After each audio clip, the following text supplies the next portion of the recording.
There is a new #1 atop the New York Times bestseller list. Tucker Carlson's Ship of Fools, how a selfish ruling class is bringing America to the brink of revolution. Unseating Bob Woodward's fear, Trump in the White House. All right, these two books tackling the big arguments today over elites and the working classes from different perspectives. Also tonight, columnist Selena Zito looking at the divisiveness in America and coming up with this conclusion, quote, in the elite bubbles, it feels that politics is roiled by division. But in other parts of the country where people are focused on local issues, many Americans still feel unified. Let's find out what the author of that bestseller, Ship of Fools, thinks about that and more. Hello, Tucker Carlson. Shannon Bream, ladies and gentlemen. Great to have you with us tonight. Oh, it's so tonight. nice to be here. Thank you. This is a really interesting piece that Selena wrote, and I want to read a little bit more of it because she talked to somebody there, a local woman who was running for office, but talked about how politics doesn't matter to them. They're thinking about tailgating at the next football game and how they can help each other. This woman went on to say, she said, unlike Washington, we are all just a few notches from each other in either direction. We have much more that draws us together than divides us. The real division, she said, it's not between party, it's between the elites and us, not necessarily Republicans and Democrats. That's exactly. I mean, that's the thesis of my book. How refreshing, though, to hear of a place where politics is not the central question. I mean, I've covered politics, almost my whole life, so I think it's interesting, I guess. But if politics is the most important thing in your society's broken and volatile and kind of falling apart. So you want a place where politics is something you have to do in order to do the things that matter: raise a family, find a spouse, find a good church, build a business, or whatever, the real things. So that's really nice to hear. I absolutely agree with her analysis that the divide is not even ideological. It's mostly economic and cultural.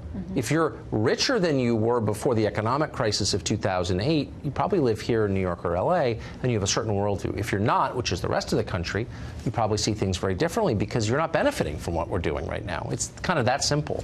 Well, I didn't grow up here. Yes. I grew up out in where I like to call real America. Yes. And I love when I go home because people just have a different take on the world. It's very refreshing. It's wonderful. I did not grow up in real America. I grew up in La Jolla, California, and Georgetown, about as far from real America as you can get. And so my book is not I'm not claiming to represent the great out there. I know the world I'm writing about really well because I've lived in it my whole life. And I know, and a lot of really nice people. I mean, I live in D.C. still, and great people. But there's a very specific set of attitudes that come from having an economy that's based on tax revenue. Like, there's no business cycle here. We're always rich. We're the richest city in America, the richest metro area.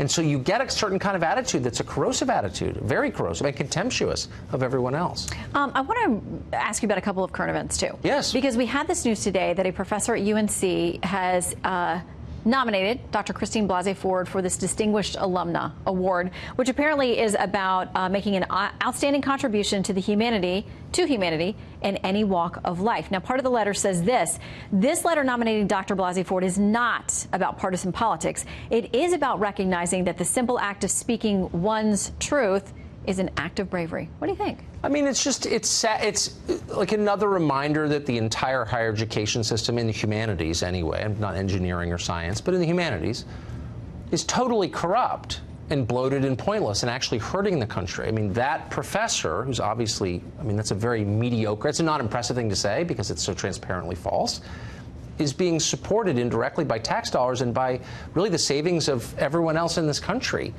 And so if you take your country seriously, you want your children to be educated seriously by serious people rigorously, and instead you're getting pap like that. It's kind of scary if you think about it. You know, if you read the whole letter, she talks about the fact that many people are afraid to come forward and share their stories, but now they can because they've been enabled by Dr. Ford. It's great, but let's be honest, and this is an act of partisan politics. And I get political opinions are totally fine. I have some. I don't care if you disagree with my opinions. But you can't corrupt the entire system, the education system, the college and higher education system, and make it wholly political, which is what they've done. And you just talk to any parent, that's like the one expense they're really worried about. They're saving. They're not going on vacation. Let's stick with the old car. We got to pay for college. And then it winds up in the hands of people who have total contempt for the people paying the bills. It's bad. So you don't think that professor's a Republican? Should I not put her down for? I don't even I'm asking. If she was making a smart, interesting, free-thinking argument that I disagreed with, if she was a radical Marxist trying to explain to me the dialectic of capitalism, I would be more impressed than I am by that. Okay, speaking of debates over capitalism. Yes. A woman who will soon be a member of Congress, Alexandria Ocasio-Cortez, who is the Democratic nominee in this race. She's going to win. She's going to be here. This is what she says about the Kavanaugh fallout, about what Democrats should be working on now.